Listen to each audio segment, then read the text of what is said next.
এমন ভাবে বসছে মনে হচ্ছে কষা হয়ে গেছে। চশমা পরে কিছু ভাবার দরকার নেই, ওই জন্য তো শিখছি বউয়ের সাথে ঝগড়া লাগলে বাপের বাড়ি চলে গেলে রান্না করে খাবো।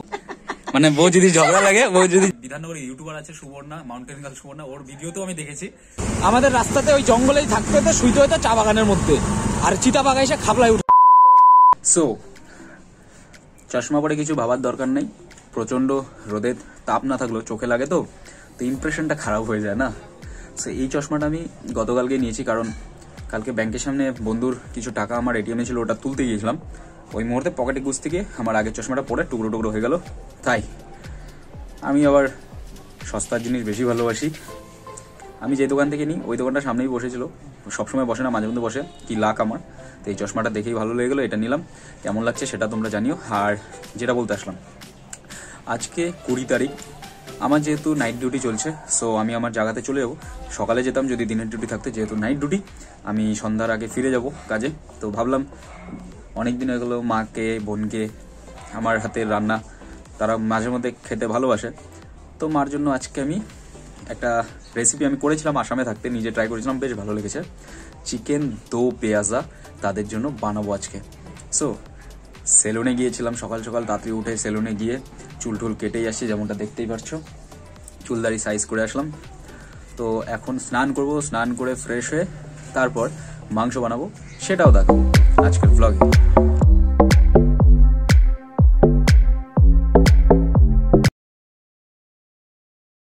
তো এটা আমার মা বোন দিদা থাকে, আগে বাবাও থাকতো। আমার দুটো ভগবান, তার মধ্যে একজনকে আমি হারিয়েছি, ঠিক আছে। আসলে এই রুমটাতে আমি থাকতাম, পরে ওই রুমটা বানানোর পরে ওই রুমে আমাকে দিয়ে দিয়েছে, তারা এখানে থাকে। ওই যে আমার এই ফটোটা বেশি দিনের না, 2017-এর ফটো, দেখো কেমন কচি লাগছে, পুরো কচি কচি। সো সান আমার কমপ্লিট, যেমনটা দেখতেই পাচ্ছো, সান হয়ে গেছে, ফ্রেশ হয়ে এখন রান্না করি। চলো রান্না দেখাবো না তা কি হয়, বাবাইও রান্না করতে পারে ভাই, শিখেছি, মায়ের থেকে শিখেছি। চলো ভিডিওটা দেখতে থাকো, টাটা। সো এইটা হচ্ছে আমাদের রান্নাঘর, আর রান্নাঘর দেখে আগেই বলে রাখি, রান্নাঘরটাতে আমরা হাত দেইনি, এই রান্নাঘরটা আমরা শিফট করবো অন্য জায়গায়, কারণ আমরা এটা বাস্তু হিসাবে ভুল জায়গাতে আছে। তো বাস্তু মেনে বাড়ি বানানো ভালো, নাহলে অনেক কিছু অমঙ্গল ঘটে। সো এই রান্নাঘরটা আমরা শিফট করবার জন্য এখানে হাত দিইনি, তাই দেওয়ালগুলো দেখতেই পাচ্ছো এলোমেলো, অন্যরকম, মানে নোংরা হয়ে আছে। এটা নোংরা না, ওই সিমেন্টের সেগুলো। সো জায়গাটাও আমরা বানাইনি, কারণ বেকার টাকা নষ্ট করে তো লাভ নেই, একবারে বানাবো। তো এটাই আমাদের রান্নাঘর। সো প্রথমে আমি বলে রাখি, মাংস বানানোর আগে আমি সব জিনিস সবসময় রেডি করে রাখতে ভালোবাসি। সো দিদা আমার জন্য এই যে আদা রসুন বাটা আর লঙ্কা বাটা মাপ মতো বেটে রেখে দিয়ে গিয়েছে, আলু পেঁয়াজ এগুলো সব দিদা কেটেছে। দিদা মাংস খায় না, এটাই একটা প্রবলেম। তো এই যে মশলাগুলো এইগুলা লাগবে, এটা হচ্ছে ধনিয়া পাতার গুঁড়ো, এটা হচ্ছে জিরার গুঁড়ো, এটা হলুদ, এটা আমি স্পেশালি মাংস রান্না করলে দিই কাশ্মীরি লঙ্কার গুঁড়ো, যেটাতে মানে রেস্টুরেন্টের মধ্যে একটা কালার চলে আসে সুন্দর। চিকেন মশলা পাইনি দোকানে, মিট মশলা নিয়ে চলে আসি, তোমরা যদি চিকেন মশলা ইউজ করতে পারো তাহলে ভালো, একটু ফ্লেভার আসবে। আর এই যে গোটা গরম মশলা, আর এই যে লাল লঙ্কার গুঁড়ো, আর এই যে লবণ, আর এই যে হচ্ছে সরষের তেল। আমাদের বাড়িতে স্পেশালি সরষের তেল এখন খুব কমই খায়, আমরা সাদা রিফাইন তেল দিয়ে খেতে ভালোবাসি। সো সরষের তেলটা আজকে তোমাদের ফ্লেভারের জন্য আমি মানে রেফার করব, মাংস রান্নার জন্য একটা আলাদাই ফ্লেভার চলে আসে। তো এই হচ্ছে ইকুইপমেন্ট, চলো রান্নাতে কন্টিনিউ করা যাক। আচ্ছা তোমাদের নলেজের জন্য বলে দিই, এটা আমার স্পেশাল সিক্রেট মশলা, এটা আমি মাকেও বলিনি, এটা কী করে বানায় এটা আমি বলতে পারবো না, এটা আমার স্পেশালি সব চিকেনের আইটেমে দিই, হেভি টেস্ট হয়। আমি এটা আসামে থাকতে ট্রাই করেছিলাম, তো ভালো রেজাল্ট পেয়েছি, তারপর থেকে এটা ইউজ করি। এটা আমি মাকে বলবো শুধু, মাও খুশি হয়ে যাবে। গরমের ধোয়া বেড়ে গেছে, আর এই যে একটু মাপ মতো তেল, আমি এই তেল দিয়ে সব রান্না করবো, তাই একটু বেশি করেই দেবো। এই যে দেখে নিলে, বেশি না, সামান্য তেল। আর এই যে আলুগুলো আমি ঢেলে দেবো। আমার দিদার একটা আদত খারাপ, এই যে চোকলা শুদ্ধ কাটা, আমার চোকলা শুদ্ধ পছন্দ হয় না, যাই হোক কেটে দিয়েছে কষ্ট করে। এই যে ঢেলে দেবো। আলু আমাদের ব্রাউন কালারের মতো হয়েছে, আলুটা ব্রাউন হয়ে গেছে, তাই নামিয়ে দেবো। তোমরাও দেখো কতটা ব্রাউন হলে তোমরা নামাবে, দেখে নাও। এই যে দেখেছো আলাদাই কালার এসে ব্রাউন হয়েছে, এরকম থাকতেই নামিয়ে দেবে। আমিও নামিয়ে নিই, তারপর কথা হচ্ছে। চলো, এই যে এটাকে বলে গোটা গরম মশলা। তেজপাতা নেই, তেজপাতা দিলেও ভালো লাগবে, তেজপাতা বাড়িতে ছিল না তো আর টাইম পাইনি আনা। এই যে এটাকে একটু ভেজে নেব।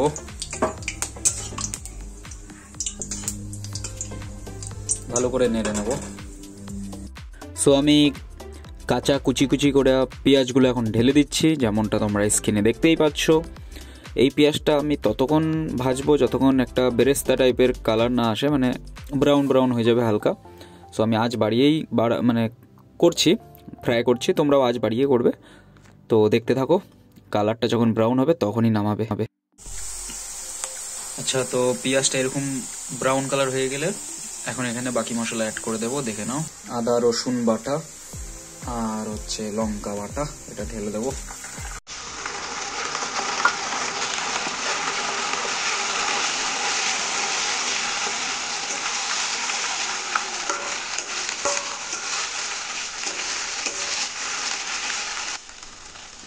আমি আমার সিক্রেট মশলা দিয়ে দেবো।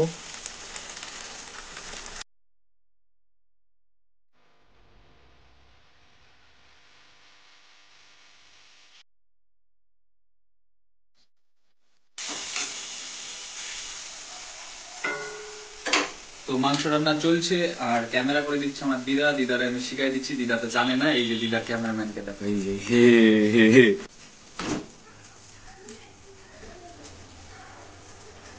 তো মাংসটা আমরা এই ফ্রিজে রেখেছিলাম, ফ্রিজে 2 ঘন্টা আগে রেখেছিলাম। সবকিছু হলুদ লবণ আর লেবু চিপে মাখিয়ে দিয়েছিলাম। সো এটাতে টেস্ট অনেক আসে, তোমরা বাড়িতে ট্রাই করবে। টক দই দিয়েও বানাতে চেয়েছিলাম, কিন্তু যেহেতু আমি চিকেন দো পেঁয়াজা করবো তাই টক দই ইউজ করবো না। মাংসটা ঢালার পরে ভালো করে নেড়ে এটাকে কষাতে হবে। কষানোর পরে আরও টেস্ট আসবে। তো কষিয়ে নিই, তারপরে দেখা হচ্ছে। চলো, প্রায় 5 মিনিটের মতো কষানোর পরে আমরা আলুগুলো ঢেলে দিচ্ছি।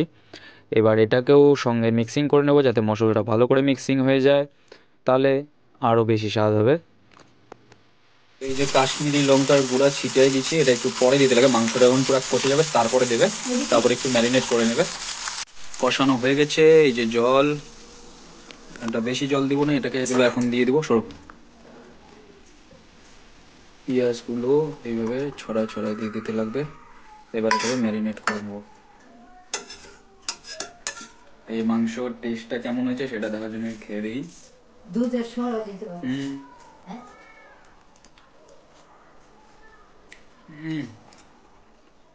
পুরো খাসির মাংসের ফ্লেভার চলে আসলো। আমি চিকেন দো পেঁয়াজা বানাতে এসেছি, হয়ে গেছে খাসির মাংস।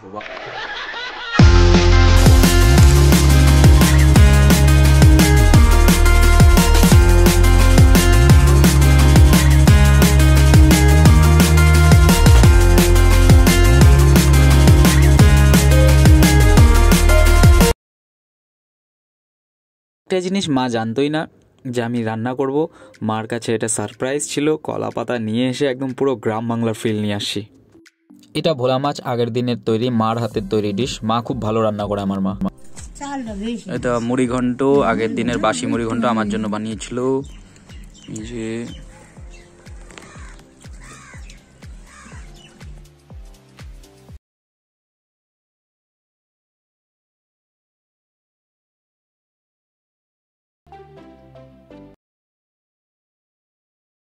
আমরা দেখা যায়, আমরা দেখা যায়। বাহ, থালটাও দেখাম। আগে থাল দেখো, তারপর আমার দিয়ে করবা।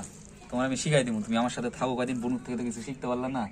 और अभी तो रुको, क्लाइमैक्स अभी बाकी।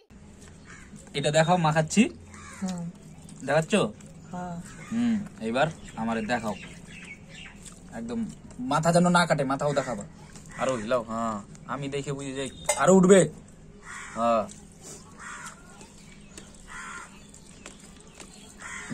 कौन है ये लोग, कहां से आते हैं? কেমন হয়েছে? কখন না কেমন হয়েছে? আরে তুমি আমার দিকে, ভালো হয়েছে। তোমার মেয়ের থেকে ভালো রান্না হয়েছে না? अभी मजा आएगा ना भिड़ो। বউ তো রান্নাই জানে না। আর বউ যদি পাই, বউকে ভাগাই দিলে চলবে না? মানে বউ যদি ঝগড়া লাগে, হ্যাঁ ওই জন্য তো শিখছি, বউয়ের সাথে ঝগড়া লাগলে বাপের বাড়ি চলে গেলে রান্না করে খাবো। মুখে ভাত দিয়ে কথা বলবো না। তো আমার আর শুভ্রর এতই জোশ, রাত 9টার দিকে আমি আর শুভ্র বেরিয়ে পড়েছি ভীমবার থেকে অনেকটা ভেতরে, মানে লোকেশনে যেমনটা দেখলে সুহানা ফাস্টফুড। আর এই যে অলিভিয়ার পাশ দিয়ে যে রাস্তাটা যায় সেখান দিয়ে যায় অনেকটা ভেতরে, ভুতিয়া টাইপের রাস্তা, যার নাম গুমনাম বস্তি নামে পরিচিত আমাদের বিধাননগরে। আর এই সেই ফাস্টফুডের দোকান এতটা ভিতরে। চলো একটু সিনেমা।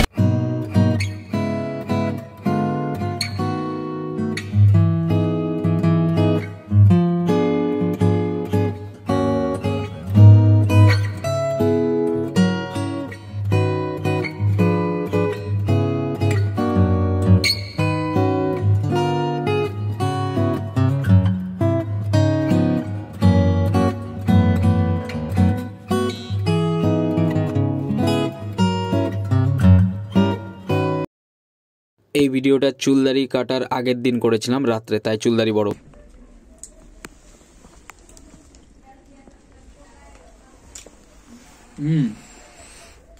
নানটা বাকি জায়গার মতোই আছে, নর্মাল নানটা, কিন্তু চিলি চিকেনটা বাস মানতে হবে। তাই জন্য মনে হয় দাদাটা এত ফেমাস। আমি তো 2 বছর আগে ফুলেছি, আমি এখনো জানি না এখানে। তো আমার বন্ধু শুভ্র নিয়ে আসছে নানটা, নান আর হলো চিলি চিকেন খাওয়াতে। তোমাদের প্রাইস রেটটা বলে দিই, নান পড়লো 20 টাকা করে এক পিস নান, আর এই যে চিলি চিকেন 60 টাকা প্লেট, সবার জন্য একই 60 টাকা প্লেট নেবে। তো টোটাল হয়ে গেল 80 টাকা।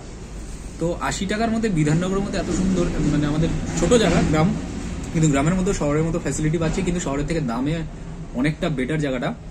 আর ফ্লেভারে যেটা দেখলাম, যেটা চিলি চিকেনটা দারুণ হয়েছে। মানে ফুড ব্লগ আমি সত্যিই করিনি, কিভাবে করে না করে জানি না, কিন্তু অনেস্ট রিভিউ দিব। আমি অনেস্ট রিভিউ দিই, কারণ আমার থ্রুতে অনেকে আসবে, পরে বলবে ভালো হয়নি, তোমার ভিডিও দেখেছি। সো অনেস্ট রিভিউ দিচ্ছি, আসো খেয়ে দেখতে পারো, খুবই ভালো। আমার তো খুবই ভালো লাগলো, আমি এবার খেয়ে গেলাম, আবার পরের মাসে যখন ছুটিতে আসবো তখন খেয়ে যাবো। তো আবার শুভ্রকে নিয়ে আসবো। তো ভিডিওটা টিল টু এন্ড দেখো, ভালো লাগবে। আর পুরো অ্যাড্রেসটা আমি পরে দিয়ে দেবো, আর মালিকের সাথেও দেখা করাই দেবো তোমাদের। চলো খেয়ে নি, খেয়ে তারপরে কথা হবে। কেমন লাগলো বন্ধু? কিছু ওয়ার্ড দিবি? बड़ा हरामी हो बेटा। শুভ্র ওইদিকে দেখ। ওই তুই নিয়ে নিলি কেন?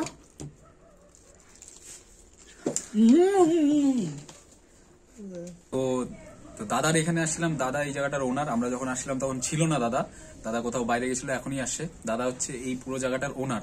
তো দাদার মুখেই শুনবো দাদা এরা কবে চালু করেছে আর পাবলিকের থেকে কেমন রিয়াকশন আসতেছে।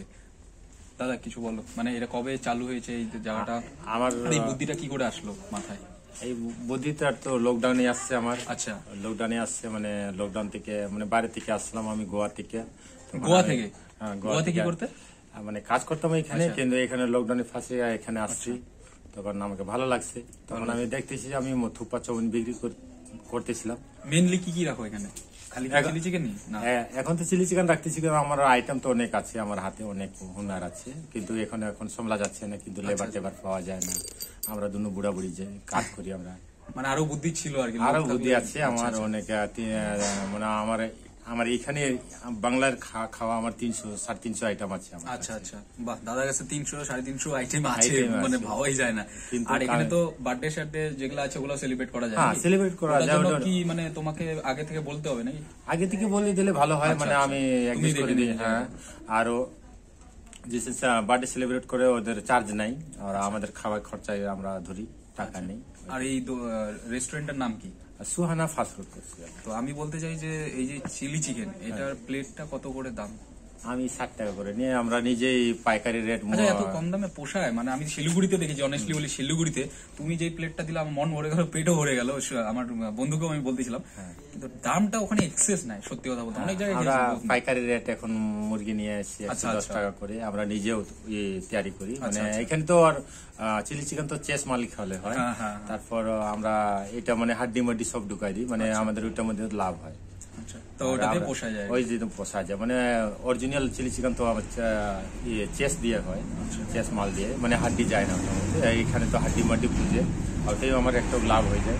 মাথা বুদ্ধি নিয়ে এলে ওটা কাজ করি। খুব ভালো। দাদার এখানে এসে আমার সত্যি কথা বলতে খুবই ভালো লাগলো। আর আমি বিধাননগরেরই ছেলে, আমি বিধাননগরে যে এখানে এই রেস্টুরেন্ট আছে আমি জানি না, আর অথচ 2 বছর আগে খুলেছে, আমি তখন ছিলাম না, আমি আসামে ছিলাম। তো এই শুভ্র আমাকে বললো বলে জানতে পারলাম। আর কিছু আমাদের যে বিধাননগরে ইউটিউবার আছে সুবর্ণা, মাউন্টেন গার্ল সুবর্ণা, ওর ভিডিওতেও আমি দেখেছি। তো ওটা দেখার পরেও আমি একটু উৎসাহিত হয়েছিলাম, খালি ছুটি পাচ্ছিলাম না বলে আসতে পারছিলাম না। 3 দিনের ছুটিতে আসছিলাম, তো 2 দিন দেখলে আমি বিয়ে বাড়িতে কাটালাম, আর এই আজকের দিনে আমি দাদার এখানে আসলাম, খুবই ভালো লাগলো। আর হ্যাঁ, জায়গাটা ফাঁকা কেন, জায়গাটা দিনের বেলা একটা জায়গা দিতে পারে না। আমরা দিনের বেলা আসতে চেয়েছিলাম, দাদাকে বলেছিলাম দিনে আসবো, দাদা বললো তুমি ফ্রি টাইমে আসো, কারণ দাদা ওই সময় ব্যস্ত থাকে, তাই একদম ফাঁকা টাইমে আসছি। কিন্তু দুপুরবেলা এই জায়গাটায় জায়গা থাকে না, এইটুকু আমি অনেকের ভিডিওতে দেখেছি। ইভেন বার্থডেটা ডে সেলিব্রেট করতে হলে আসবে। আর দাদার সাথে কথা বলে খুবই ভালো লাগলো। সো তোমরা যারা বার্থডে সেলিব্রেট করবা, যারা মানে কোয়ালিটি টাইম স্পেন্ড করতে চাও, এই জায়গাটা চলে আসবে। আর দাদাকে আগেই বলে দিবা, আমি নাম্বারটা ডেসক্রিপশনে দিয়ে দেবো, দেখবা, দেখে কন্ট্যাক্ট করে আসতে পারো। আর দারুণ বানায় দাদা, আমার সত্যি ভালো লাগছে, আমি আবার আসবো। দাদার সাথে কথা বলে খুবই ভালো লাগলো। Thank you. চলো ভিডিওটা টিল টু এন্ড দেখবে, আর বাবাইস ব্লগকে সাবস্ক্রাইব করতে ভুলবে না। চিলি চিকেন খাইতে এসে যা অবস্থা হলো, টায়ারে হাওয়া বের হয়ে গেল, মানে যাওয়ার সময় মুডটা খারাপ হয়ে যাচ্ছে। এত দূর যেতে হবে, কত দূর, ফাঁকা শুনশান, রাত বাজে 9টা। তো সমর আমাদেরকে নিতে চলে আসছে। আমরা যে বিপদে পড়ছিলাম, সমর না থাকলে আমাদের অবস্থা খারাপ হয়ে যেত। ওকে ঝালমুড়ি ঘুষ দিতে হয়েছে। Thank you. সত্যি এক বাজে ঘটনার সাক্ষী রইলাম আজকে রাতে, কারণ এতটা দূর যেতে হতো যদি সমর ভাই না আসতো। তো আমরা আদার্স বন্ধুদেরও ডাকতাম, তারা একটু ব্যস্ত ছিল। এই যে আমরা ওই গুমনাম বস্তি থেকে এই ভুতিয়া রাস্তা থেকে বিধাননগর অব্দি চলে আসছি, না বিধাননগর থেকে চলে আসছি। ওর চাকা জাম্পিং জাপাং করতে করতে আসছি। ও সামনে এমন ভাবে বসছে মনে হচ্ছে কষা হয়ে গেছে। হ্যাঁ, আমাদেরকেও দেখাও সমর, আমাদের দেখা। এই যে আমাদের দেখা, আমাকে দে, নাহলে আমি নিচ্ছি। এই দেখ গাড়িটা, না গাড়ি পড়বে না। এই দেখ ব্লগিং কি করে করবি দেখ। এই যে আমি আর সমর। Hello guys. সমর না আসলে আমাদের 10টা 10:30 বাজে, 10:30। আর সমর না আসলে আমাদের সত্যি হ্যালো গাইস হয়ে যেত। ওই রাস্তার মধ্যে, আমাদের রাস্তাতে ওই জঙ্গলেই থাকতে হতো, শুইতে হতো চা বাগানের মধ্যে। আর চিতাবাঘ এসে খাবলায় উঠাই নিত সব। আর বন্ধু মানে হচ্ছে বিপদের সময় কল করা, আর কিছুই না। এই যে ফালতু ছেলে, ফালতু ছেলে কোথায় গিয়ে ফাঁসবে, আর ওখানে গিয়ে সমরকে মনে পড়বে। সো আজকের মতো এখানেই ভিডিও শেষ করছি। কেমন হয়েছে আপনাদের মূল্যবান বক্তব্য কমেন্ট বক্সে অবশ্যই জানাবেন। আর ভালো লাগলে প্রচুর শেয়ার করেন, আর সাবস্ক্রাইব করে আমার পাশে থাকুন। বাবাইস ব্লগকে সাবস্ক্রাইব করুন, ফলো করুন।